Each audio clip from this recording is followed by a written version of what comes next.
चलो बच्चे, किससे सूत्र याद है 1 से लेकर 10 तक पूरा? भैया 20 तक हुआ था। 20 तक ना, कोई नहीं, 20 फिर पढ़ लेंगे। हाँ, किससे याद है सूत्र 1 से लेकर 10 तक क्रम के अनुसार? याद है? कौन सुनाएंगे? 1 से लेकर 10 तक सूत्र क्रम के अनुसार सुनाइए।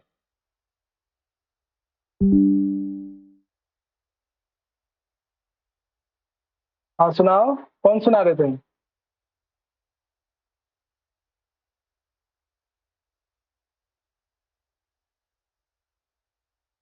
कुछ सुना रहे थे क्या आप लोग? कौन सुनाएंगे? हाँ दीपिका सुनाओगे?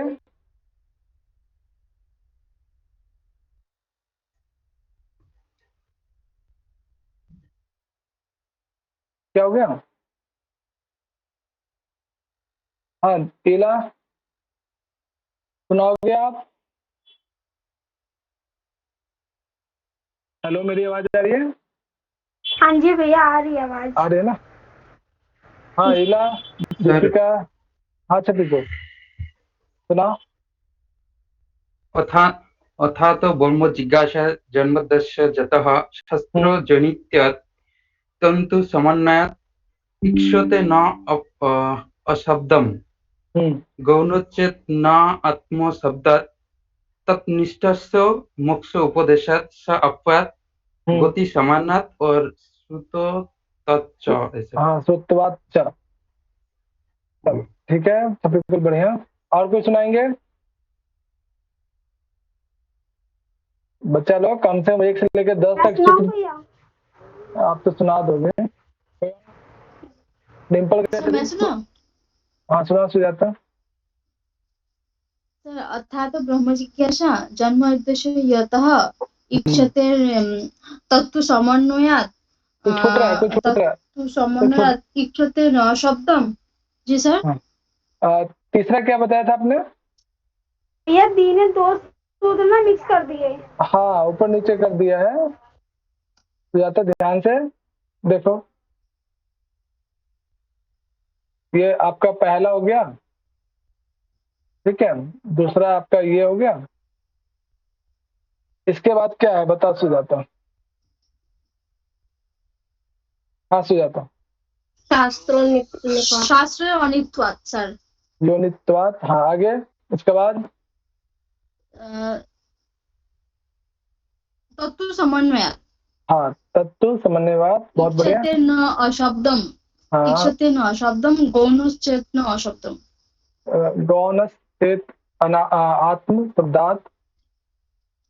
जी सर। चलो इसको ना कम से कम सभी बच्चे मोक्ष उपदेशात्। ठीक है, वेरी गुड। स्वाप्यात् गति समन्वयात् और श्रुतत्वात्। ठीक है, वेरी गुड। तो बच्चा लोग कम से कम 1 से लेकर 10 तक जो है ना क्रम के अनुसार याद कर लीजिएगा, ठीक है। चलो बच्चा, अभी तक जो कोटेशनों में हम लोगों ने देखा कि जो सूर्य में जो स्थित है, ठीक है, सूर्य मंडल के भीतर जो स्थित पुरुष है वो भी क्या है? ब्रह्म है, ठीक है। तो अगला जो कोटेशन है इसी से संबंधित है कि मनुष्य के हृदय में निवास करने वाला ब्रह्म और सूर्य मंडल में स्थित जो हिरण्मय पुरुष है वो भी ब्रह्म ही है, ठीक है। दोनों में कोई अंतर नहीं है। इस प्रकार का जो है ब्रह्म संबंधी जो है वाक्यों का जो है उपदेश किया गया है अलग अलग उपनिषदों में, ठीक है। रिकॉर्डिंग ऑन कर दीजिए। हाँ एक बार शायद ऑन है, देख लीजिए। हाँ ऑन है, ठीक, वेरी गुड, थैंक यू। चलो अच्छा, तो अगला जो सूत्र है ये कह रहे हैं कि सूर्य देव की जो परिकल्पना है, संपूर्ण सूर्य देव अलग है और सूर्य मंडल में स्थित जो हिरण्मय पुरुष है वो अलग है। इसी चीज को जो है यहाँ पे एक सूत्र के माध्यम से बताया गया है। चलो प्रियंका पढ़ना है सूत्र को।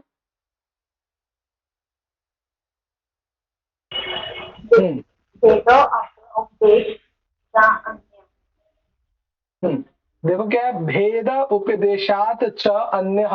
अन्यः पद का मतलब इससे पूर्ववर्ती सूत्र में जिसकी चर्चा की गई है कि सूर्य मंडल में स्थित जो हिरण्मय पुरुष है वो पुरुष क्या है? अर्थात ब्रह्म। यानी सूर्य मंडल में स्थित जो पुरुष ब्रह्म है, ठीक है, वो और संपूर्ण जो सूर्य है ये दोनों क्या है? भेद अलग अलग है।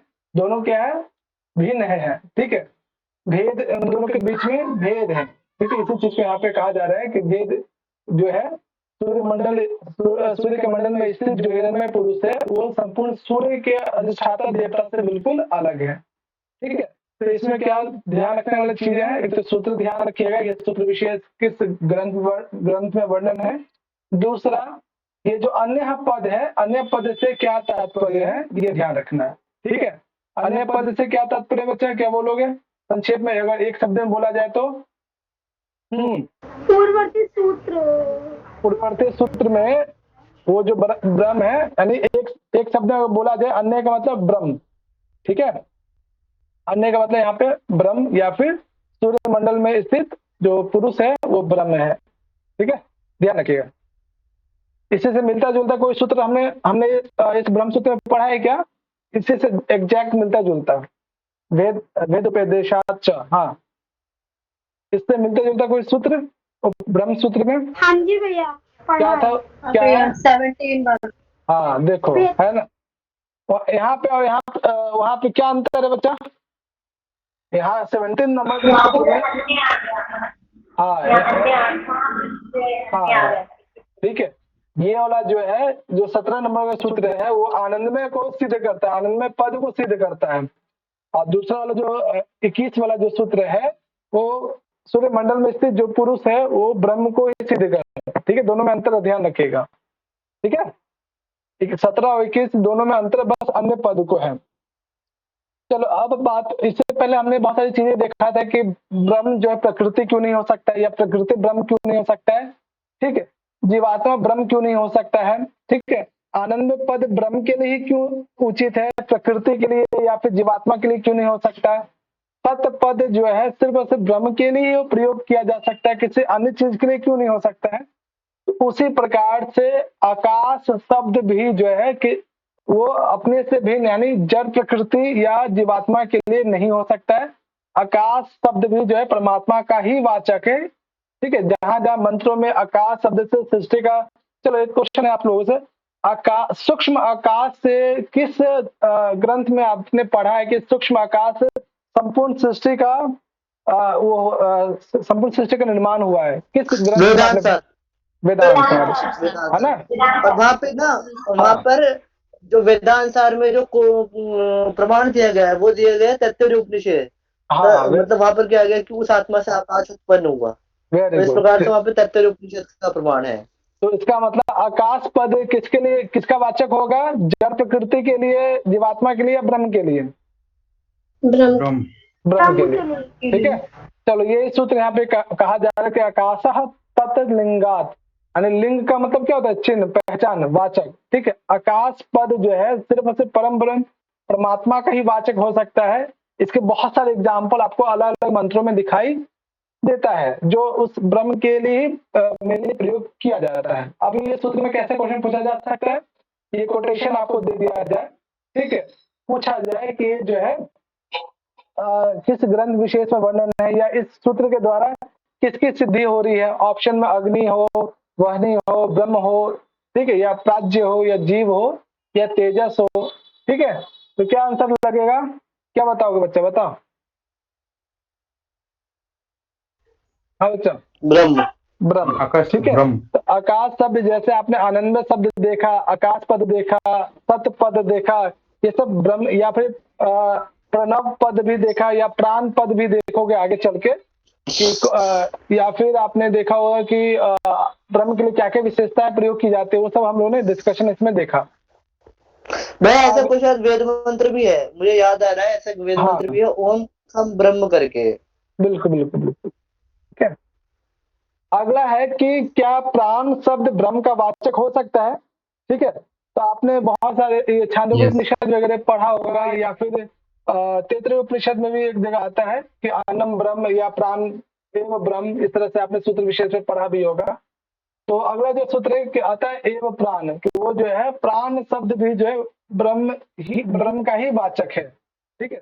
चलो सूत्र देखो यहाँ पे आता है एवं प्राण, कि प्राण शब्द भी अनेक बहुत सारे उपनिषदों में, अलग अलग उपनिषदों में जो है ब्रह्म के लिए जो है प्राण शब्द का भी प्रयोग किया गया है, ठीक है।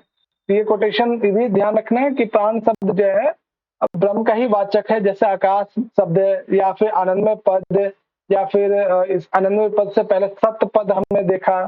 ठीक है, जितने भी ब्रह्म की विशेषताएं हो सकती है वो किसके लिए प्रयोग किया जा रहा है, क्यों किया जा रहा है, पूरा शंकराचार्य ने जो है भाष्यों में पूरी व्याख्या की है। हम लोग जो इम्पोर्टेंट एग्जाम के पॉइंट ऑफ व्यू से वो सब देख रहे हैं। इसी सूत्र के संदर्भ में ये कोटेशन आता है, ये वाला। चलो विशाल पढ़ो इसको, इस सूत्र को, सूत्र के जी नीचे, भैया। हाँ नीचे वाला कोटेशन पढ़ो। तच्च अनंतम ब्रह्मलिंगम। हाँ चलो, ब्रह्म जो अनंत है आपने वो पढ़ा भी होगा। ठीक है, सत्यम ज्ञानम अनंतम ब्रह्म, कोटेशन आपने देखा भी होगा, सुना भी होगा, है ना। तो देखो यानी अनंत जो है ब्रह्म का लिंग है, पहचान है। ठीक है, ब्रह्म क्या मैं सभी इसका जगह, पदच्छेद कर देता हूँ, हाँ करो, समझने में आसानी होगी, पदच्छेद कर देता हूँ। करो इसका पदच्छेद होगा तद अनंतम ब्रह्म। हाँ यहाँ पे तद ये ऐसे है, यहाँ पे शुचुत संधि हो गई है स्तुना शुचुत से। तत् यहाँ पे जो हाँ अनंतयम। ठीक है, बहुत बढ़िया। तो वो ब्रह्म क्या है, अनंत है। ठीक है, अनंत, अनंतता क्या है, उस ब्रह्म का लिंग है, यानी ब्रह्म हर जगह व्याप्त है। अब ये जैसे आपने पढ़ा कि आत्मा च ब्रह्म, ये कहाँ पढ़ा है बच्चा, बताओ। आत्मा च ब्रह्म कहाँ पढ़ा है? भैया उसमें पढ़ा है ब्रह्म जो था ना उसमें अर्थात ब्रह्म जिज्ञासा में। ब्रह्म जिज्ञासा। हाँ वेरी गुड। उसी प्रकार से ये कोटेशन, हाँ उसी प्रकार से ये कोटेशन में ध्यान रखना कि अनंतम ब्रह्म लिंगम, कि अनंता या अनंत जो है ब्रह्म का ही लिंग है, ब्रह्म का ही वाचक है। ठीक है, ध्यान रखोगे ना इस कोटेशन को। भैया हाँ, उसी प्रकार से क्या ज्योति पद ब्रह्म का वाचक हो सकता है? ज्योति, ज्योति स्वरूप आपने सुना भी होगा, हो सकता है ना? हो सकता है, हो सकता है। हाँ, तो इसी को जो है सूत्र में अगला जो है देखो यहाँ पे, चलो काम नहीं पढ़ो उसको।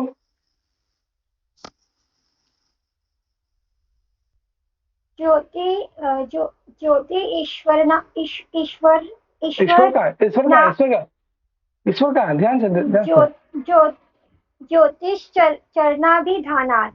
हाँ, तो इस कोटेशन में पूरा शंकराचार्य वो बताते हैं कि ज्योति पद अलग अलग उपनिषदों में किस प्रकार से ब्रह्म के लिए प्रयोग किया जाता है। ठीक है, ज्योति के कितने चरण होते हैं या कितने पाद होते हैं, तो 4 पादों का वर्णन करते हैं जो आगे सूत्र में आगे मिलेगा भी। तो ज्योति पद भी जैसे आनंदमय पद, जैसे सत्य पद, जैसे प्राण पद, ठीक है, या फिर प्राण से पहले आकाश पद, ये सभी जो है ब्रह्म का ही वाचक है। उसी प्रकार से ज्योति शब्द भी, ज्योति पद के द्वारा भी जो है ब्रह्म का ही वाचक या ज्योति पद या शब्द जो है ये ब्रह्म का ही वाचक प्रतीत होता है, जिसके एग्जाम्पल बहुत सारे शंकराचार्य ने अलग अलग उपनिषदों से उस मंत्र को कोट किया शंकर भाष्य में, सांकर भाष्य में, और उन्होंने प्रूफ किया कि ज्योति पद सिर्फ और सिर्फ ब्रह्म के लिए क्यों हो सकता है। ठीक है, इसके अलग अलग कारण पूरा स्थित है, अलग अलग उपनिषदों से जो है कोटेशन के रूप में उसे प्रमाणित करते हैं कि कैसे ज्योति पद सिर्फ और सिर्फ ब्रह्म का ही द्योतक हो सकता है, किसी अन्य के लिए क्यों नहीं हो सकता है, पूरा वो वहां पे बताते हैं। उसी संदर्भ में व्याख्या में तम पद का प्रयोग, तम जो है, ये तम का अर्थ क्या होता है बच्चा? हाँ, तम पद का क्या अर्थ होता है? अंधकार, अंधकार, अंधकार, अंधेरा। तो अंधकार का डेफिनेशन भी बताते कि तम किसको कहते हैं और ज्योति क्या होता है। ठीक है, चलो देखो इस कोटेशन को भी ध्यान रखना बच्चों। चलो निधि पढ़ो इसको। वृत्ति निरोधका शावरा आदिकम तमा उच्यते। हाँ, क्या हो गया कि अंधकार जो है क्या कहलाता है, तम क्या कहलाता है। ठीक है, कि नेत्र के चक्षु वृत्ते है, यानी चक्षु के या नेत्र या आंख के व्यापार को निरोध, रोकने वाला। ठीक है, सावरिक आदिकम, ठीक है, जो अंधकार इत्यादि है, रात्रि इत्यादि का जो अंधकार है वो क्या कहलाता है? तम कहलाता है। ठीक है, ऐसा अंधकार को कौन दूर करता है बता, इस अंधकार को कौन दूर करेगा? ज्योति। तो आदित्य, हाँ, तस्या एव अनुग्राहकम आदित्य आदिकम ज्योति, और उस अंधकार को जो है अनुग्राहकम यानी दूर करने वाला या सहायक जो या उपकारक है वो आदित्य रूपी ज्योति ही है, वही ज्योति कहलाती है। ठीक है बच्चा, तो दोनों कोटेशन ध्यान रखने का कि तम क्या है, ज्योति क्या है। हाँ क्लियर है, बोलो बच्चा, कोई समस्या है इस सूत्र में? नहीं भैया। है ना, चलो। तो किसी न किसी सूत्र में कोई ना कोई पद विशेष इंपॉर्टेंट आ जाता है या कोई कोटेशन इंपॉर्टेंट आ जाता है, तो सूत्र के साथ साथ कोई कोटेशन इंपॉर्टेंट आता है तो उसको भी ध्यान रखना है। चलो आगे जो है एक यहाँ पे आता है कि क्या गायत्री पद ब्रह्म का वाचक हो सकता है कि नहीं। गायत्री पद तो छंद के लिए प्रयोग आपने सुना बिल्कुल। होगा, हाँ हो सकता है। बिल्कुल हो सकता है सर। अच्छा हो सकता जी। है, चलो। तो आगे चल के गायत्री पद को भी वो बताते हैं शंकराचार्य भी कि गायत्री पद जो है ये जो है ब्रह्म का वाचक क्यों हो सकता है। ठीक है, तो यहाँ पे किसी कोटेशन में गायत्री पद का प्रयोग किया गया था, तो पूर्व पक्षी कहते हैं तो क्या गायत्री तो एक प्रकार का छंद है, तो फिर आप उस गायत्री को आप ब्रह्म से कैसे लिंक कर सकते हो। तब वहां पे शंकराचार्य पूरा प्रूफ करते हैं कि गायत्री पद का मतलब वहां पे सिर्फ छंद नहीं है, गायत्री पद का वहां पर वो ब्रह्म के लिए प्रयोग किया गया है। एक कोटेशन के रूप में वहां पर प्रमाण के रूप में छांदोग्य उपनिषद का ये कोटेशन भी प्रयोग करते हैं। ठीक है, भैया आपने कोई कोटेशन कोई सूत्र छोड़ा है क्या बीच में? हाँ एक दो छोड़ा है मैंने इसमें। ठीक है, अच्छा हाँ एक दो मैंने जो इम्पोर्टेंट नहीं लगा था उसको छोड़ा है। ठीक है, पूरा 31 में मुझे लगता है 27 या 28 हम लोगों ने किया है। ठीक है, चल बच्चा हाँ प्रभात बाबू इस सूत्र को पढ़ो। छंदो अभिधान नेति चेन्न तथा चेतो अर्पणानि निगतात तथा ही दर्शनम।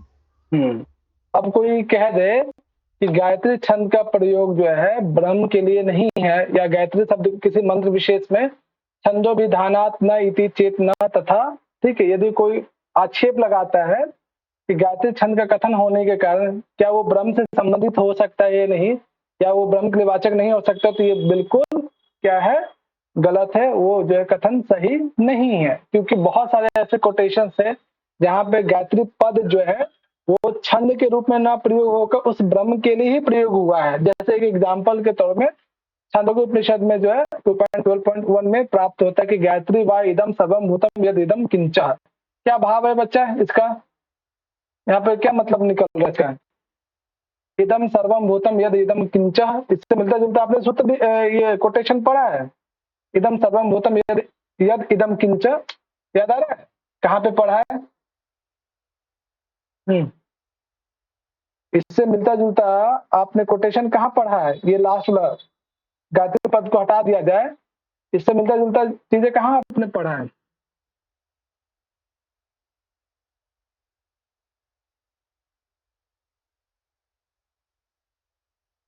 क्या हो गया?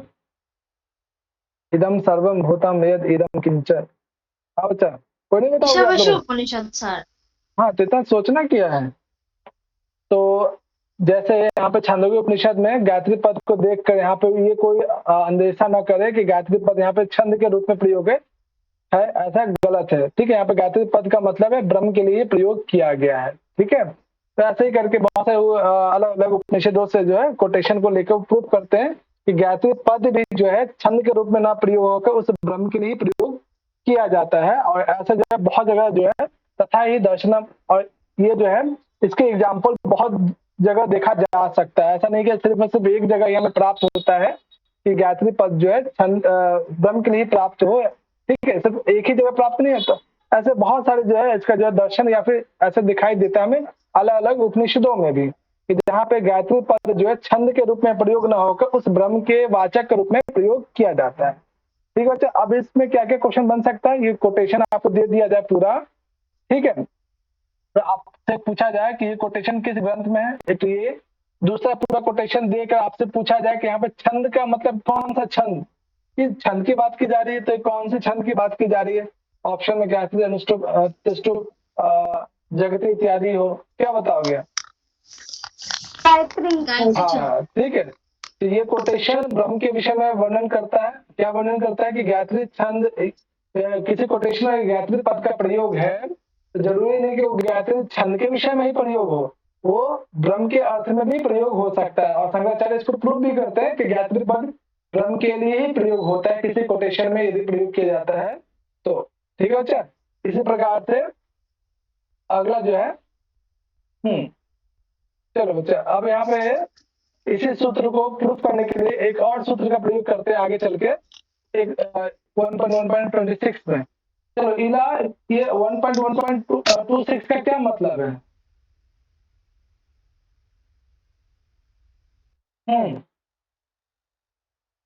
इला बताओ, ये 1.1.26 का क्या मतलब है? प्रथम अध्याय के प्रथम पाद का 26वां सूत्र। बहुत बढ़िया, चलो इस सूत्र को पढ़ जाओ। भूत आदि पाद व्याप्य उपदेशो पत्तई चैवम। तो देखो यहाँ पे क्या कहा जा रहा है कि भूत आदि पाद व्यपदेश उपपत्ति च एवं, कि आपने इससे पहले के कोटेशन में देखा कि ज्योति के 4 पाद होते हैं, ठीक है। तो ये जो 4 पाद कौन कौन से हैं, इसकी चर्चा छांदोग्य उपनिषद में भी वर्णन है, ठीक है। भूत, पृथ्वी, शरीर और हृदय रूपी ये रूप, ये जो 4 पाद है, ये गायत्री में जो है, गायत्री नामक छंद में नहीं हो सकता है, वो सिर्फ और सिर्फ ब्रह्म से ही उत्पन्न हो सकता है, या ब्रह्म में ही स्थित हो सकता है, ठीक है। भूत का मतलब यहाँ पे किस भूत की बात की जा रही है बच्चा?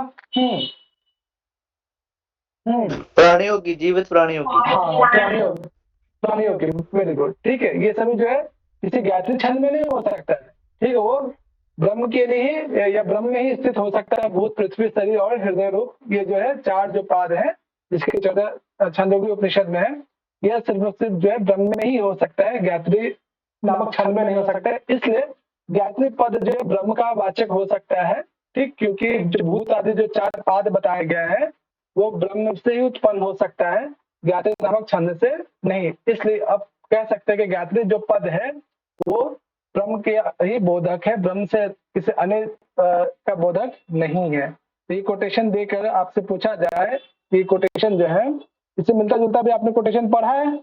बोलो बच्चा, इससे मिलता जुलता कोटेशन कहाँ पढ़ा है?